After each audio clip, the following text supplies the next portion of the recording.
ओम नमः शिवाय।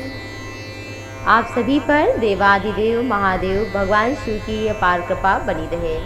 आइए श्रवण करते हैं प्रदोष व्रत कथा। प्राचीन काल में एक बहुत ही गरीब पुजारी था। उस पुजारी की मृत्यु के बाद उसकी पत्नी विधवा हो गई। अपने भरण पोषण के लिए पुत्र को साथ लेकर भिक्षा मांगने जाती थी और शाम तक घर वापस आ पाती थी।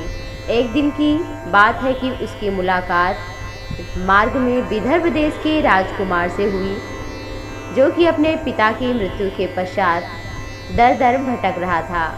उसकी ये हालत देखकर पुजारी की पत्नी से देखी नहीं गई।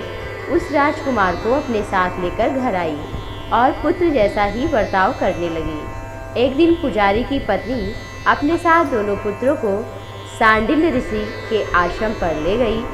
वहाँ ऋषि से गरीबी के निवारण के लिए कोई उपाय पूछा। सांडिल्य ऋषि ने भगवान शिव का व्रत प्रदोष व्रत की विधि और कथा सुनाई, तो वो भी प्रदोष व्रत करने लगी। एक बार दोनों बालक वन में घूमने गए थे। उसमें से पुजारी का बेटा तो जल्दी घर वापस आ गया, परंतु राजकुमार वन में ही रह गया। उस राजकुमार ने गंधर्व कन्याओं को वहाँ पे क्रीड़ा करते हुए देखा, तो उनमें से राजकुमारी से वो बात करने लगा। उस कन्या का नाम था अंशुमति। उस दिन वो राजकुमार घर देर से आया।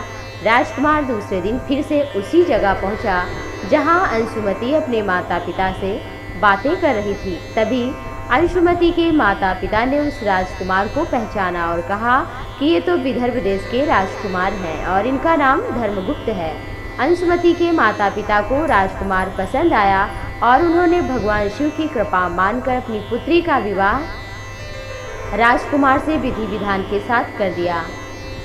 बाद में राजकुमार ने गंधर्व की विशाल सेना को जुटाकर विदर्भ देश पर हमला किया। घमासान युद्ध करके अपना राज्य पुनः प्राप्त कर लिया और वहां उस महल में वो पुजारी की पत्नी और पुत्र को आदर के साथ ले आया, साथ में रखने लगा। पुजारी की पत्नी को मातृ पद दिया और पुत्र को पुरोहित का पद दिया, जिससे उनकी भी दरिद्रता और दुख दूर हो गया। वे सुखपूर्वक अपना जीवन व्यतीत करने लगे। एक दिन अंशुमति ने राजकुमार से इन सभी बातों के पीछे का कारण जानना चाहा और रहस्य पूछा। तब राजकुमार ने अंशुमति को अपने जीवन की पूरी कथा बताई और कहा कि ये जो पुजारी की पत्नी मेरी माँ के समान है, इन्हीं के कारण ये सब भगवान शिव के प्रदोष व्रत के महत्व और व्रत के फल से प्राप्त हुआ है। उसी दिन से उस नगर में प्रदोष व्रत सभी लोग रहने लगे और सभी के दुख दूर हुए। भगवान शिव के मंदिर का निर्माण हुआ और सभी भक्ति भाव से रहने लगे। उस नगर में सुख और शांति आ गई।